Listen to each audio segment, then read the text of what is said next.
ধর। বাবা দুজনে বোতল ধরে ঢালছে। হ্যাঁ রুমকিটি বোতল ধরেছে, আমি গ্লাস ধরেছি। আরে যা তেতে পুড়ে গেছি, মানে খুব কষ্ট হচ্ছে। ধনেপাতা তুলতে গিয়ে আমি হাঁপিয়ে গেছি। আর কালকে মানে এত ঘর ঠান্ডা হয়ে গেছিল, সারাদিন এসি চলার কারণে সারা রাত্রির এসি অফ ছিল, কিন্তু সকালবেলা উঠে না খুব গরম লাগছে বাবা। কালকে তুমি রান্না করছো না, এর জন্য বেশি গরম লাগছে। একটু একটু সইয়ে সইয়ে খাও। ওখানে বসানো। না কাকি না আমি খাবো না। কেন? ওই মাত্রই খেলো, এইমাত্র কি আখের রস খেলাম, তার আগে ঘুগনি খেলো। ঘুগনি খেলাম, এখন খেয়ে যাচ্ছে। দিও না। তাহলে দুপুরে খাই। একটু পরে খেয়ে আহা হা হা।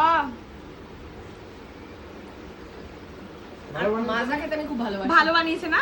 খুব ভালো বানিয়েছে। হ্যাঁ কার্তিক বানিয়ে এনেছে। হ্যাঁ নুন চিনি একদম পারফেক্ট। পারফেক্ট। তোমার রান্না কত দূর? হয়ে এসেছে। তাড়াতাড়ি করো, হ্যাঁ করছি তো।